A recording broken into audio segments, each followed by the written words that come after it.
Assalamualaikum warahmatullahi wabarakatuh. Selanjutnya permintaan video pembedahan kelinci untuk metode pengobatan terapi kelinci. Kali ini untuk pasien dengan inisial SAN dari Jakarta Selatan.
Nanti seperti biasa kita cek penyakit apa saja yang terlihat di kelinci, karena penyakit-penyakit yang terlihat di kelinci adalah penyakit-penyakitnya pasien yang terpindah ke kelinci atas izin Allah. Ya, dicek. Ini biasanya paling luar ini ada namanya gelembung masuk angin biasanya ya. Kita cek. Karena hampir setiap orang sakit atau mungkin orang yang nggak sakit pun kadang ada gelembung masuk anginnya. Ini cek gelembung masuk anginnya. Ini gelembung masuknya sedikit-sedikit sih ya, tutul-tutul sedikit-sedikit banget. Gelembung-gelembung berbusannya sedikit-sedikit banget ini. Terutama bagian perut ini ada. Kemudian ada gelembung masuk angin di bagian sini juga ada ini, di bagian lutut ini. Ini ada gelembung masuk anginnya. Jadi gini, bahwa gelembung masuk angin adalah masuk angin yang sudah lama masuk ke dalam tubuh dan tidak bisa keluar. Maka akhirnya jadilah gelembung masuk angin seperti ini. Gelembung masuk angin ketika sudah lama banget itu biasanya kalau dikerik itu tidak mempan, karena dia sudah merekat dengan daging, dengan kulit. Jadi kadang dikerik pun dia tidak mempan, karena kalau dikerik itu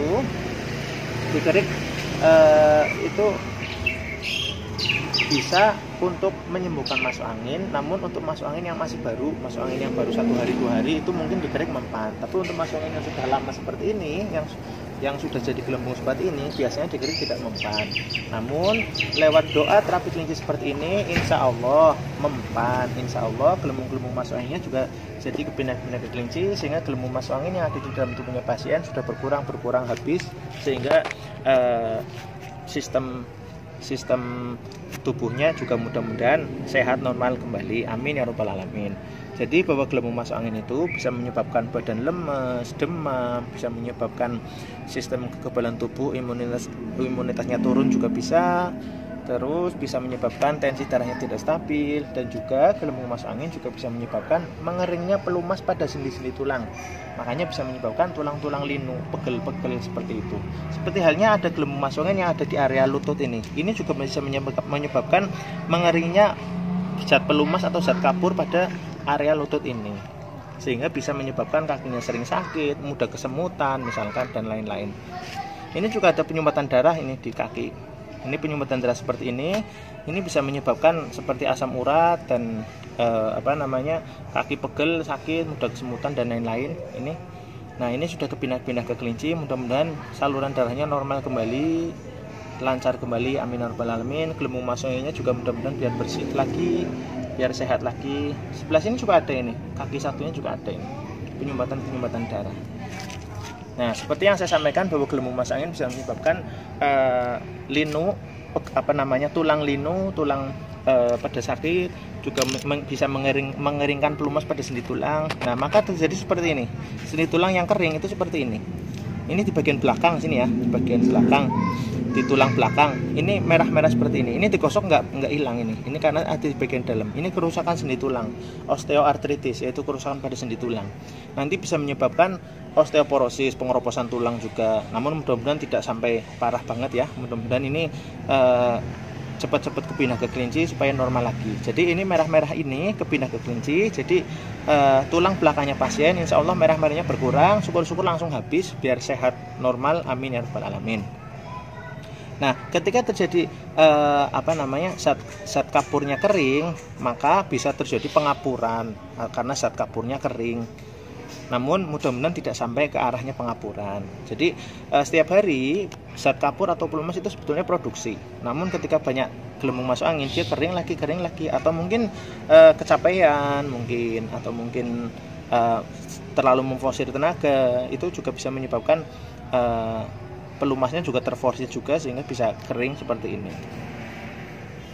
Nah, ini mudah-mudahan juga tidak menyebabkan penyakit yang lainnya, karena ketika zat kapur atau pelumasnya kering pada sendi tulang itu bisa berpotensi menyebabkan saraf kejepit juga, karena ketika ada saraf kabel yang terjepit dalam keadaan banyak pelumasnya, itu dia akan fleksibel, dia akan licin lagi, dia akan kembali lagi karena licin. Namun ketika seperti ini, zat kapurnya kering, sendi-sendi tulangnya kering tanpa ada pelumas, ketika ada kabel sarafnya yang terjepit, dia untuk fleksibel kembali laginya susah karena tidak licin. Maka mudah-mudahan ini bisa disembuhkan oleh Allah lewat metode terapi kelinci. Amin ya rabbal alamin. Nah, ini sampai sebelah sini nih. Ini sebelah sini juga ada penyumbatan darah ini. Ini di belakang leher, di belakang kepala. Ini menyebabkan lehernya pegel, kepalanya sakit, mungkin bagian belakang juga. Ya seperti ini penyumbatan darahnya lumayan banyak ini. Atau mungkin akhirnya efek dari beban pikiran, banyak yang difikirkan, itu juga kecapean. Ini kecapean berpikir bisa menyebabkan seperti itu juga. Ya mudah-mudahan itu sudah kebenaran kelinci supaya lancar kembali, supaya tidak mengakibatkan darah tinggi, karena kotoran seperti ini kan di sini ada namanya hormon kortisol, sampah-sampah darah itu naik ke atas, itu yang bisa menyebabkan darah tinggi. Namun mudah-mudahan tidak. Nah, yang seperti ini nanti potensinya itu darah tinggi, kolesterol dan lain-lain. Tapi mudah-mudahan tidak sampai seperti itu, mudah-mudahan amin ya rabbal alamin. Nah, kita cek di bagian dalamnya.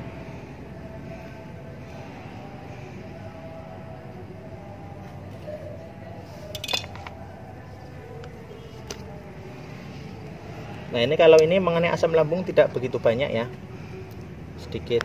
Nah, ini khususnya kembung, ini masuk angin, bisa jadi masuk angin, ini khususnya kembung. Namun ini kepindah ke kelinci, mudah-mudahan kembungnya sudah hilang, mudah-mudahan biar normal kembali. Khususnya ini kembung banget ini. Ini air kencingnya juga kotor juga ini. Wah, ini lebih kotor, malah lebih kotor dari yang tadi yang satunya ya. Ini lebih kotor banget. Ini kotor banget ini.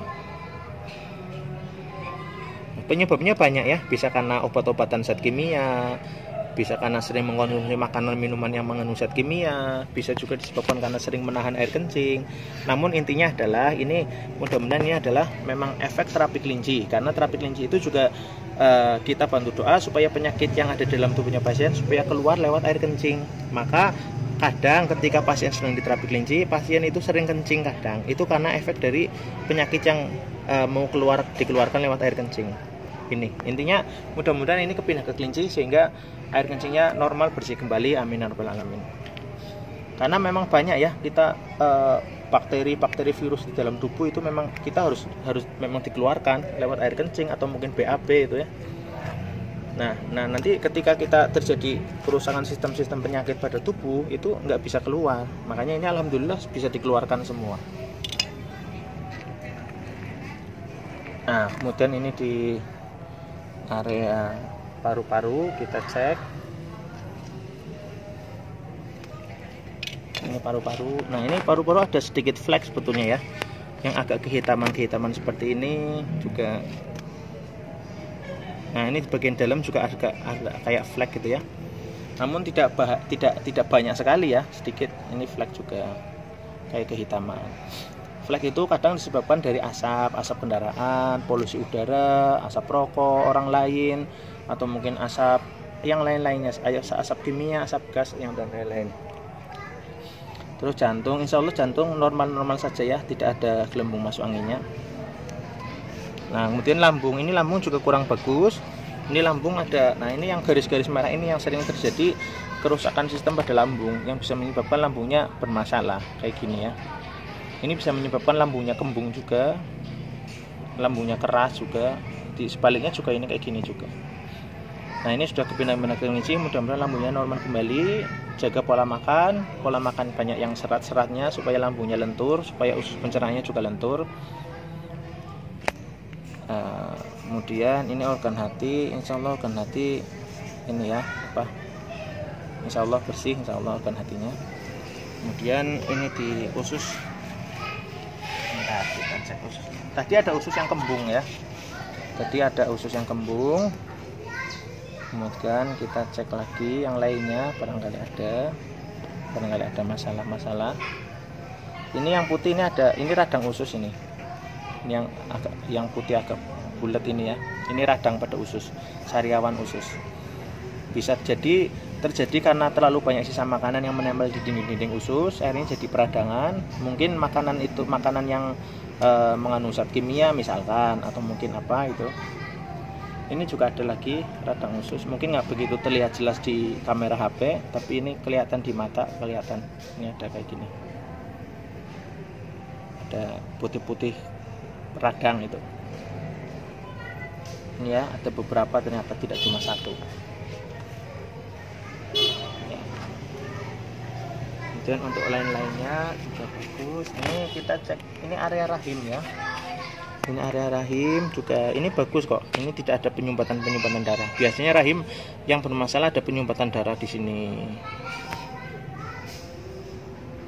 Terus mana di area indung telurnya juga bagus juga. Bagus. Ya tidak ada kerusakan yang berarti lah. Tidak ada kerusakan yang sangat besar banget, tidak ada.